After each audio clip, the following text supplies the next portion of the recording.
All right, YouTube, how you doing? Welcome back to the channel. It is Friday. Happy Friday to everyone out there. November 1st. We got 9 games on today's slate. Like we always do, I'm going to dive into each and every one of these games. I'm going to give you my lean on the side. I'll give you my lean on the total. We'll talk about any other plays like player props that we like in the game as well. But as always, guys, keep an eye on the pinned comment of this video. If you do want to fade me, all of those plays are going to be listed for free in the pinned comment. So what I actually roll with myself will be listed in the pinned comment. In terms of last night, we go 2 and 3 from a true win-loss perspective, but it's really like a 2 and 2 night. So I guess that's a little bit more of a glass half full view of it. The Jalen Green 2 losses were split, 0.5 units, so 0.25 on each. And I actually liked those looks. He finished at 23 points, so just shy, and he finished with 3-3. So we were right there, but hey, right there doesn't cut it in sports betting, right? The only terrible look, and we can own this one, was that Gary Trent Jr. over 1.5 3-pointers made. He did not look like it. I thought that he was going to have a great night from the perimeter, and he drops the ball. But feel good about that Spurs and Wembanyama same game parlay. And then Devin Booker, like I said in yesterday's video, probably one of my favorite players to play each and every way. Yesterday, he had himself a damn good night against the Clippers. So we'll take the 2 and 2 night. It's not anything green, but it's just marginally in the red. Could have been a lot worse, obviously. So you know what? Not going to cry about it, but like I always tell you guys, not going to cry about it, but I'm not writing home and celebrating about it either. Unfortunately, a ride of the day. We got to drop the womp here. The ride of the day does not come through from Parlay Guru.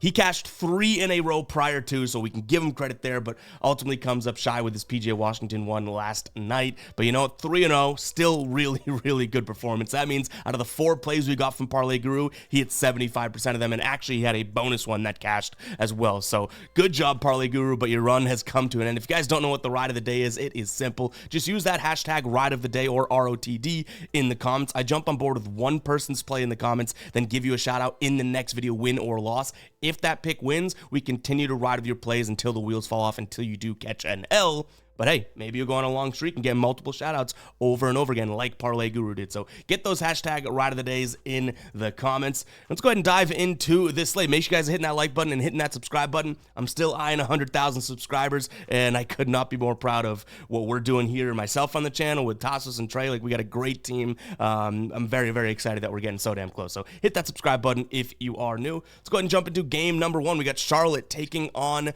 Boston here. Charlotte 2 and 2 on the year, coming off of a thrilling win against Toronto. Boston 4 and 1 on the season, coming off of a thrilling loss against Indiana. In terms of where I lean in this one, so Charlotte's 11-point dogs here at home. Totals at 232. I do think I lean towards the Celtics in a bounce back spot. The way they've won plenty of their games so far this year, they have looked really good, right? Like, beat Milwaukee by 11, crushed Washington, crushed New York. Yes, they lose to Indiana, but we kind of even saw that coming, right? And then Detroit, they ended up kind of clutching up at the end. So Charlotte shouldn't be all that tough of a challenge. If the Celtics were still 5-0, they hadn't had a loss yet, I might look at Charlotte, plus the points, because at some point the wheels fall off. No team goes 82-0, but we kind of called that with Indiana, right? So I think that this is a spot where the Celtics bounce back a little bit here. Still no major injuries. Kristaps Porzingis still out. And then Sam Hauser is a game-time decision. Brendan Miller on the other side is upgraded to a game-time decision for Charlotte, so that'll be a nice boost for them. But still, I'm going to lean Celtics here, minus the points. Do I love it? I really wouldn't expect it in the final plays, to be honest, just because I don't like that, double-digit spread. Like in the NBA, if the Celtics are winning by 15 and they pull their starters with, 4 minutes to go, like the Hornets backups, maybe they play their starters longer, like that has backdoor cover written all over it at 11 points. So I probably don't get there myself, but it is the direction I'd lean in. I really can't get to Charlotte. I will say one thing that I may want to roll with is an under 232. So weirdly enough, and I do think it's kind of a weird one, is that Charlotte's defense is not all that poor. Now, they're not a very good defense, but where they're good defensively is very important to note. So like I said, they're not like a tremendous defense this year, but they're allowing opponents just a 31.3% above the break 3 field goal percentage against the season, the 4th fewest points from 3 allowed. And if you know a damn thing about the Celtics, where do they score their points? They shoot more above the break 3s than anyone else in the league. league. They don't really always try to get to the hoop mid-range, anything like that. They are a three-point run-and-gun type of team. So if Charlotte can make that difficult for them, I don't mind an under 232 here, because the Celtics, as we know, are a very good defense as well. And Charlotte's been taking a bunch of their top 7 in above the break threes and corner threes. The Celtics against threes are even better than, or I mean, kind of comparable to Charlotte. They're a top 10 team in terms of points allowed from three. So yeah, if neither team's sort of offensive go-to is going to be that easy, I like the under 232. I think I can get there before I do get to the minus 11 with the Celtics. In terms of player props, nothing much here. I've considered LaMelo Ball here over in his assists, but at some point, I think that he'll have an off-ish game, and his line's still super, super high which is tough, but it is plus money. But he started the season looking really good with 11 assists, and then he's gone 4, 7, and 6. So kind of a spotty spot for there. I'm not like all that thrilled with it overall, but nonetheless, it is what I'd look at, because I do think that he's going to get a little clampage from Drew Holiday and be forced to pass a little bit more.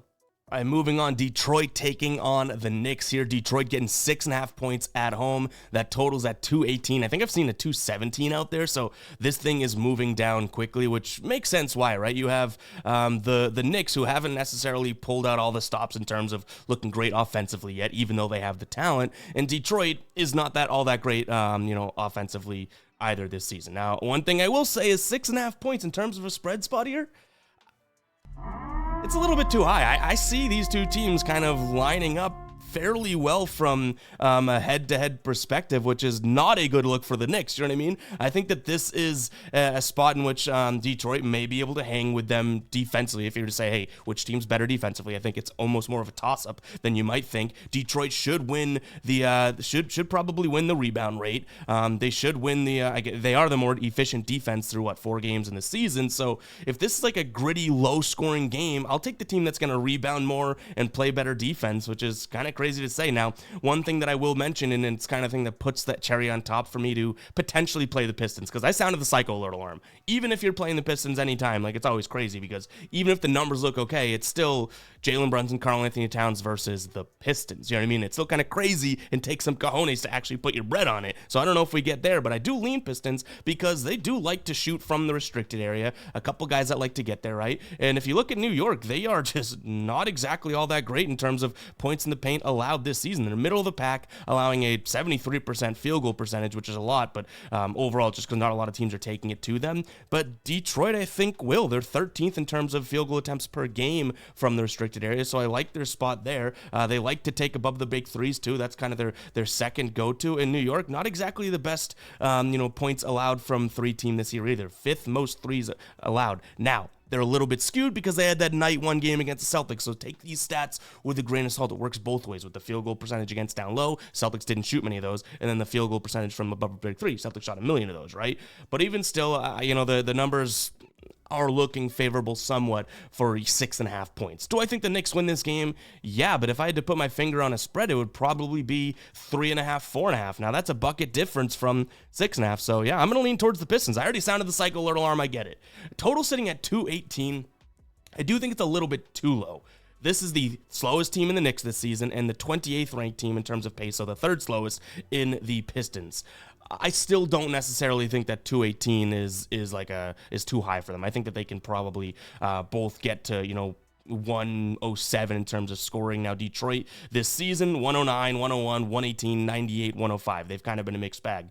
But on the other side, New York, 116, 123, 109, 109, 105. They've had a few decent scoring outputs, and they do have the talent to help them go over. It's kind of how I viewed that low total against Miami, right? They won 116 to 107. It's like, okay, yeah, it wasn't a high scoring game, but that over/under was really, really low. So that's the direction I'd lean in. In terms of where I'd go player prop wise, I like this one. It's plus 125 right now, so definitely something of my consideration. I'm going to lean towards Jalen Duren here over a double-double. So yes, to record a double-double, plus 120 on FanDuel. I also don't mind the idea of, just taking 10 plus points and 10 plus rebounds if you have to parlay those on another book in a same game parlay or something. I don't know if you'll get the plus 120 odds, but essentially that's the double-double, right? I don't think he's going to get 10 assists.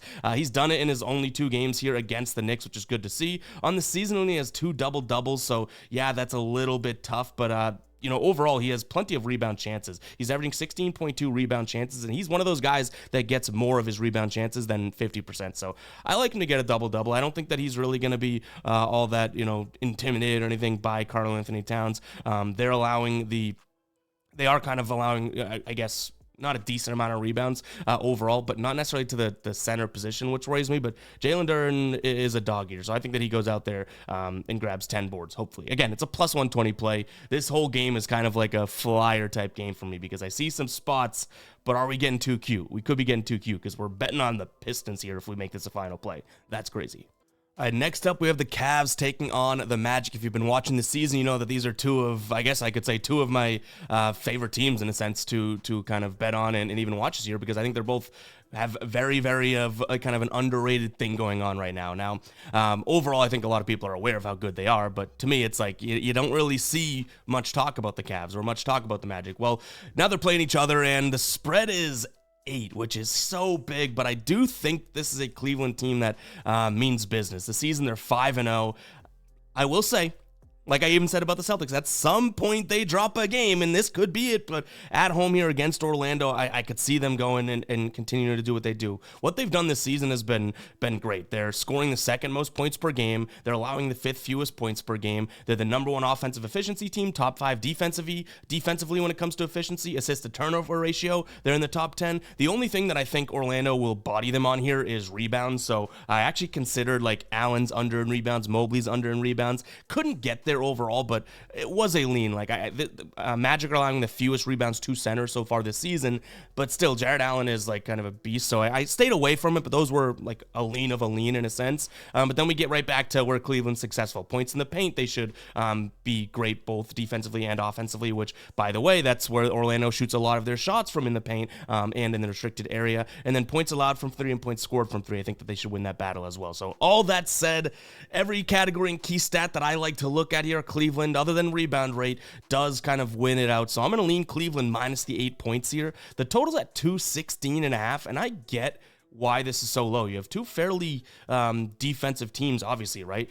5th best in terms of points per game allowed, and then the 6th best, and both top 5 defensive efficiency. So I get why this is so low. I will lean under, but I'll tell you right now, transparently, I don't think I make it a final play because there is a lot of offensive talent on both sides of the ball here, especially on the Cleveland side. So 216 is definitely kind of low, but one thing I will mention, I already talked about Orlando, but Cleveland and Orlando love to shoot from the restricted area. Both are top 10 teams in terms of field goal attempts per game. So the frequency right there in the last 10 games, so this season so far. Well, Orlando and Cleveland are actually very good teams in terms of stopping teams from scoring in the paint. Cleveland, 10th ranked, 63.6% field goal percentage in the restricted area against, which is pretty good. In Orlando, 62%. So, and they're top, 13 or top 12 in terms of points allowed in the paint as well. So both teams' little, go-tos are not going to be all that tremendous. Now, both teams like to take corner threes as well. Cleveland actually locks up the corner three. And then another point for Cleveland, right? Orlando is not all that great. They're allowing plenty of corner threes. So that leads me into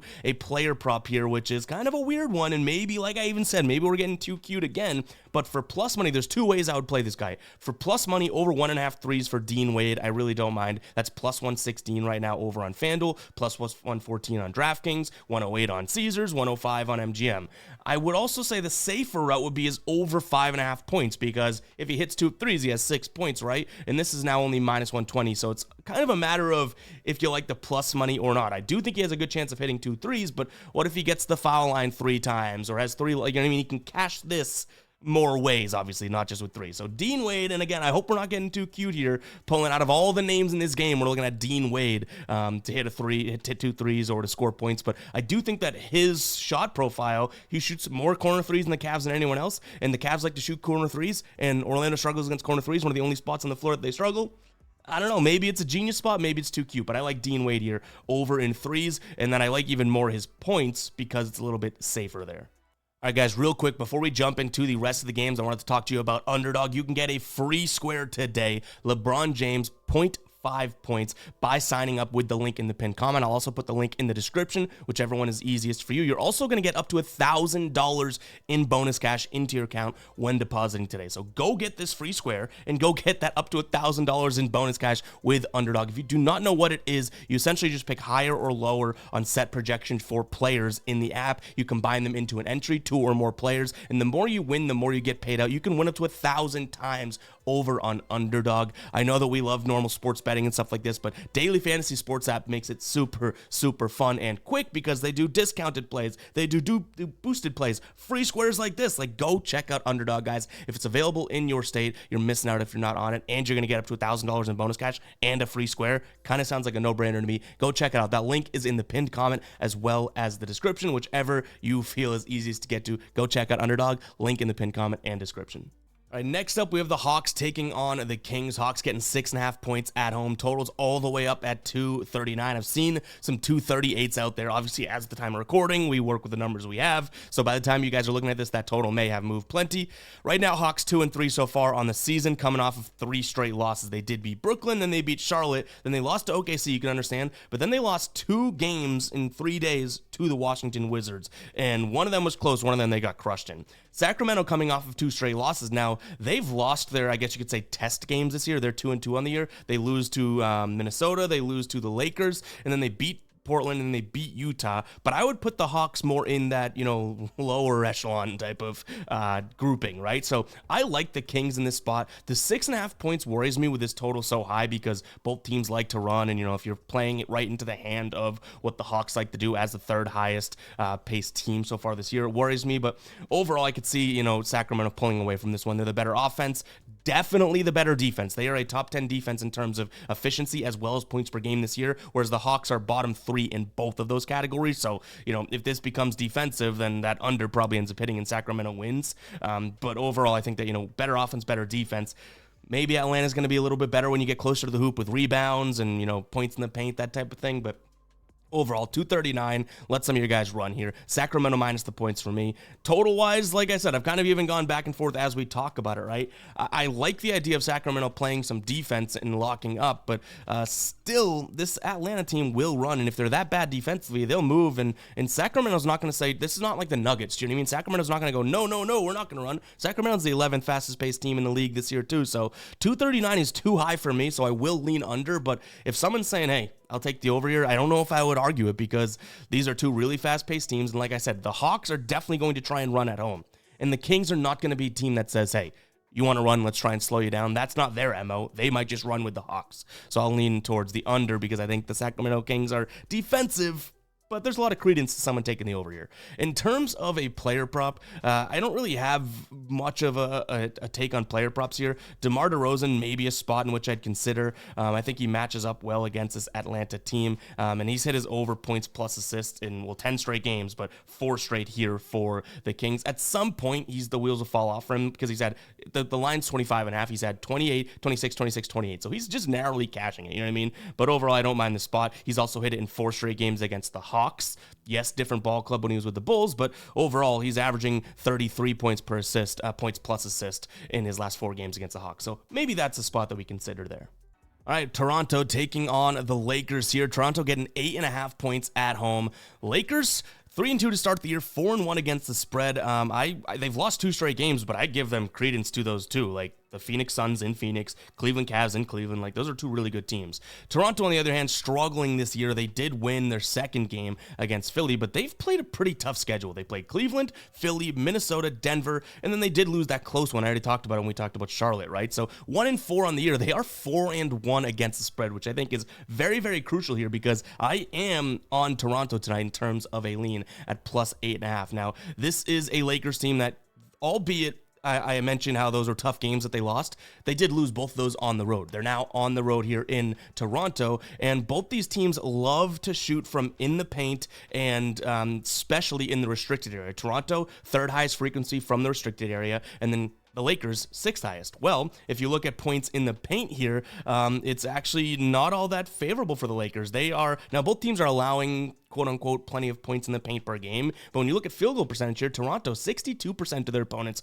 from the restricted area, which is a hell of a lot better than the Lakers' 77% allowed to opponents in the restricted area. So if Toronto wants to get to the hoop, which they do like to, they may actually have some success against this Lakers team. And again, we're looking at 8.5 points here. Now, if you are on the Lakers, the one thing I would say is, well, they are the better team, they have the better players, better coached, and they're coming off of 2 straight losses. They probably want to win pretty damn bad, but they could win by 7 here in both cases happen, right? Like 8.5 points is a lot. And like I already mentioned, Toronto is 4-1 against the spread this year. And they've been underdogs in every single game. Now they've gotten some big numbers, but even in that loss against Denver, they held it to like 2 or 3 and they were 8.5 point dogs. Even in that loss against Charlotte, they were 6-point dogs. They lost to, who did they lose to by, no, they beat Philly outright when they were underdogs, right? But they had I think it was Minnesota or Cleveland. They had a huge number, and they ended up losing, but covering. So, yeah, maybe this Toronto team has a little against the spread grit, especially at home. But like I said, I do get why someone might like the Lakers. You look at these 2 starting lineups, and it's like, yeah, that's pretty damning, right? Like, no Barnes, Quickly is actually a game time decision, but you look at the starting lineups, Mitchell, Dick, Agbaji, RJ Barrett, and Jakob Poeltl, right? Compared to Russell, Reeves, Hachimura, LeBron, and Anthony Davis. So I get it, but I think that number may be a little bit too big. Now, do I have the stones to go and make that a play and put my hard-earned money on it? That's a different story. You know what I mean? It's one thing to say it and to lean towards it, but keep an eye on the pinned comment to see if we do ultimately end up rolling with it. In terms of the total, we're looking at 230 right now. This thing opened up at like 227, so it's skyrocketing right now. I don't mind the over. We've seen Toronto hit plenty of overs. I think they are like 4-1 to the over so far this season. The Lakers as well. Neither team's defense is all that great, and I do think the Lakers can score on the perimeter today, which is going to be great. You're obviously counting by 3s at that point. And then if Toronto does get the easy baskets at the hoop, this should just push points. So I'll lean over, but to me, it's probably going to be Toronto plus 8.5 or pass. The only player prop that I'm even considering, and it's one that I almost throw up in my mouth when thinking about, is taking a peek at some Grady Dick props, but his line is at 17.5. Now, on the year, he's looked pretty damn good. He had a 30-point game last time out, so 2 of his last 3 games here, and that's when he's played nearly 30 minutes. He's scored 25 plus. His 3-point line's at 2.5 for plus 140. I don't mind that either, but again, it's like, are we really at the point just a week into the season where we're betting on Grady Dick? I'm not exactly sure. I don't mind D'Angelo Russell from 3 either, but kind of burned by him the last time we took him. Next up, we have Brooklyn taking on Chicago here. Chicago 3-2, both straight up and against the spread. Brooklyn 2-3, but 4-1 against the spread. They're coming off of a win against Memphis a couple nights ago. Chicago coming off of 2 straight wins, one against Memphis, and then one that I think is very, very impressive against the Orlando Magic. So, yeah, this is a Chicago team that maybe started. They've won 3 of their last 4. I guess 3 of their last 5, too. We're still early in the year, but their wins, they beat Milwaukee, they beat Orlando. Like, they have something going here, and I do think I take the points with them today. This is a spot in which Brooklyn and Chicago both don't really, they shoot more and more as they get further and further away from the hoop, which seems like it's not the case because you have Vucevic and stuff like that, but it is the case. They like to take a lot of 3s, and even mid-range Chicago takes plenty of. But one thing I'll say is that Chicago just defensively seems like they're a little bit more locked in. They cover the perimeter better. They cover in the paint, the restricted area, the corner 3s. I think that they're a better defensive team. Now, you look at their opponent points per game, and it's like, it's not all that great. 19th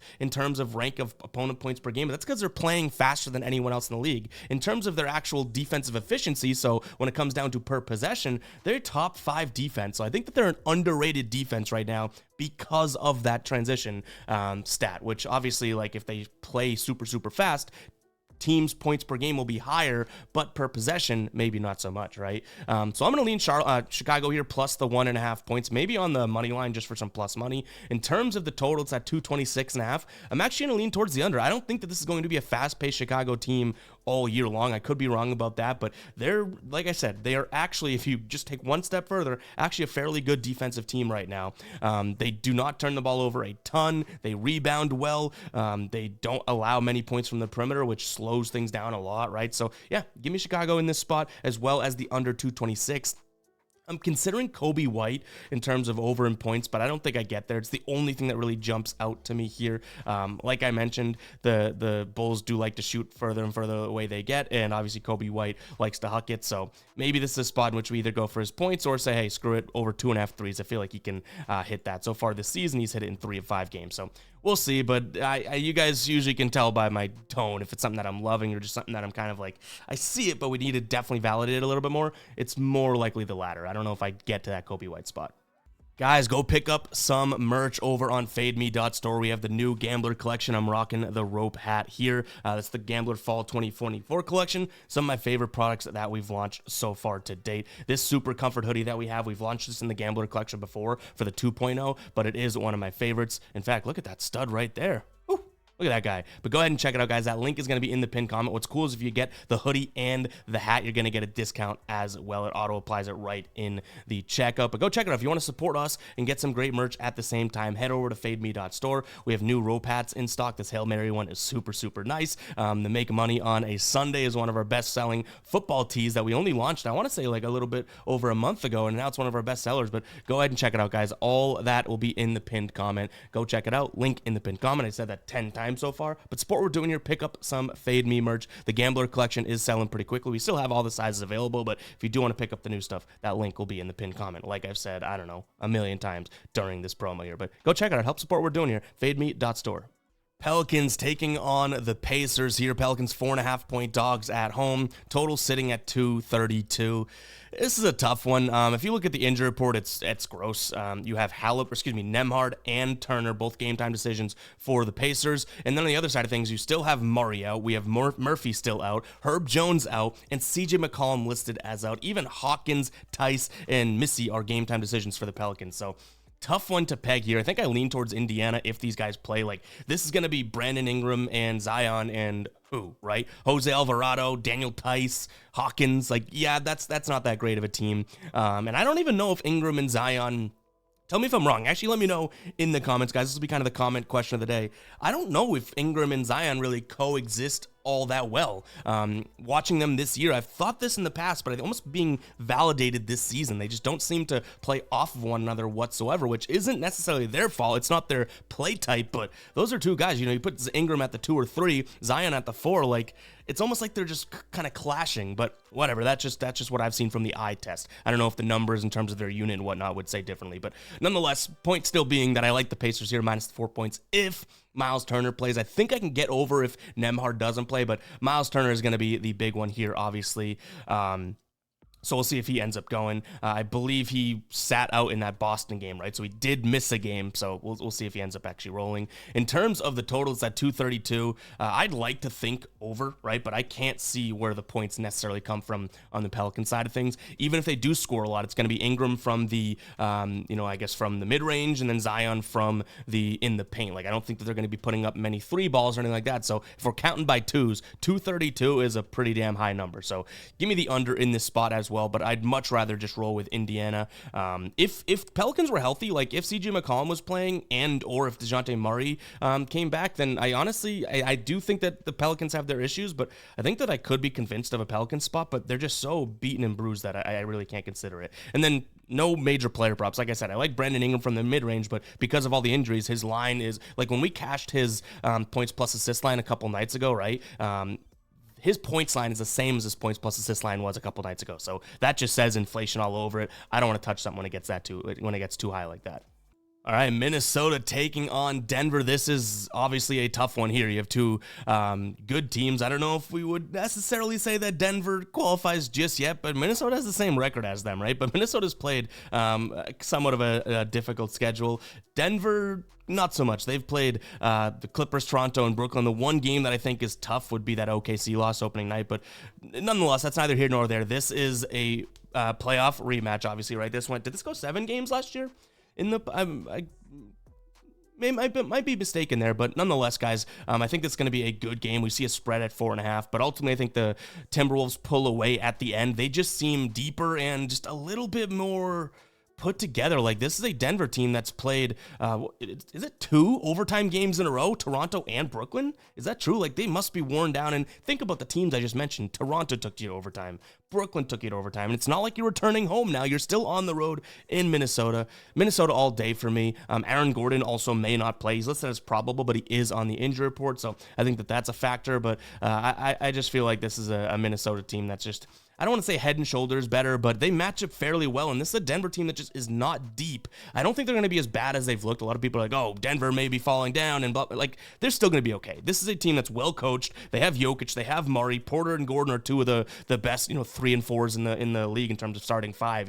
I wouldn't say they're a big three, but in terms of, I guess, lesser starters. But overall, this is a Minnesota team that has Mike Conley, Edwards, McDaniels, Randall, Gobert. Like, they can compete now with that physicality and sort of, I guess, down low, when I think Cat was more of a perimeter guy. But all that being said, I just think that Minnesota matches up well against Denver, which didn't necessarily have that in the past.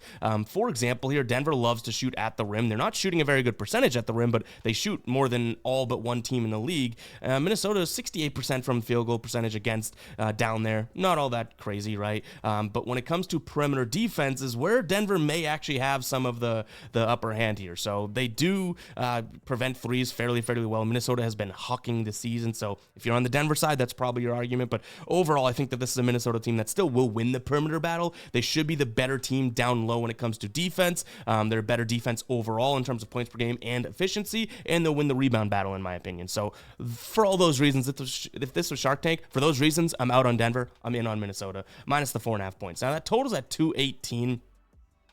Denver's defense, though it's been good in the past and they've slowed things down, this is a defense that has not been efficient, and just from like the raw numbers factor has not really allowed much. And I think that Minnesota, though they haven't played all that fast, I think that if they get a bad defense kind of on the ropes, they will run. So I'm going to lean towards the over 218 in this spot. Even in those playoff games last year, we saw a couple of them look fairly high scoring, like 115 to 107, 112 to 97. Playoff-wise, right? Like, add another 10 points for the 5th game of the year in terms of that. So maybe these two teams run on each other. I'd much rather roll with Minnesota minus the points than the over, though, if I'm being frank with you guys. In terms of a player prop, kind of like Julius Randle here, either points plus rebounds or just rebounds in general.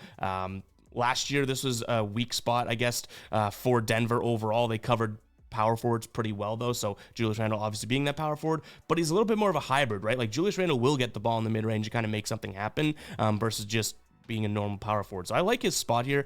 Again, rebounds, probably my look. 6.5 right now is the line. He's averaging 14.3 rebound chances per game, and it's been consistent. 16, 13, 13, and 15. He's hit it in 3 or 4 games this year. So that's probably where I go number one, but I don't mind him to have a decent scoring night either. In terms of how he's played against Denver in the past, I think he has one game in the last couple of years, and he's scored nearly 20 points I don't have that up in front of me, but either way. So I think that points plus rebounds could be an alternate, but just the rebounds straight up alone is probably where I'd go in this one. But favorite play is Minnesota minus the 4.5. Definitely a strong chance of being a final play with that one. All right, Portland taking on OKC to close us out tonight. Not exactly my favorite spot here. You do have Portland at plus 11.5, not 1.5. Total at 220.5, 220 on a lot of books as well. OKC yet to lose this season. They haven't necessarily been fully tested. Like, they beat Denver night one, then they beat Chicago, Atlanta, and San Antonio. So I do think that that's worth noting. Obviously OKC is a good team, but they haven't played all that great of teams, right? Portland isn't one of those teams, though, that's going to come in here and be like, oh, now we're going to test you. I don't think so. I lean towards OKC minus the points. Do I really get there? Probably not. Maybe an OKC team total if they can get to like 115 or something. In fact, what would that be at if we can find that really quick? If it's, I guess, with a 220 total, that's probably not even going to be all that great, right? So yeah, minus 155 for over 114.5. I don't mind it. I don't think Portland's defense is great whatsoever, but I still don't necessarily sit here and say that that's a good spot. So I'll lean OKC, but it is definitely a lean. Total-wise, 220. Like I said, I'd probably go OKC team total, and that's it, because I don't know if I want to rely on Portland to have to carry their weight here. They've scored so far this year 104, 103. They did have that big game against New Orleans, 125. Then they went 98 and 106. So they're not scoring all that much. And OKC's defense is phenomenal so far. 87, 95, 104, and 93 points again. So it's really hard to take an over full game. That's why I'm kind of looking at the Thunder just from a perspective of team total. And one thing I'll note is that Portland number one in terms of restricted area. I know we just talked about Denver, they're number two. Portland shoots more than anyone in the restricted area at the rim. Well, OKC is one of the best teams to start the season here at preventing opponents from scoring. 50.4% field goal percentage against at the rim. That is ridiculous. Like, if they end with that one, that's a championship type team because nobody's scoring at the rim. I bet that jumps more closer to 63 throughout that. That's more of an average number, right? So Portland should not have any easy looks here whatsoever. So I'll lean in that direction. And because of there being a blow-up potentially, I don't think I have any player props that I'm loving either. But guys, it's going to wrap it up for today's show. Hopefully you guys did enjoy. In fact, if you made it this far into the video all the way to the end, go ahead and comment 34. Really do appreciate it. We're grinding on these NBA games and whatnot. We're still kind of like waiting for a lot more data to come in. We've been just kind of coasting. You know, we've had a couple big nights, sweep nights, that type of thing. But overall, you know, I'm never going to claim to be a sports betting expert or anything like that. We just want to come on here, entertain, and hopefully give some insightful plays. I would say I'd use that word a lot more than winning plays, because I think a lot of people on here say like, oh, well, we're going to win 75% of the time. Not this guy, all right? But anyways, that's all I have for the rant. If you haven't made it this far in the video, go ahead and comment 34. Appreciate you guys. Have yourselves a nice weekend. I'll catch you guys in the next video, all right? Peace out.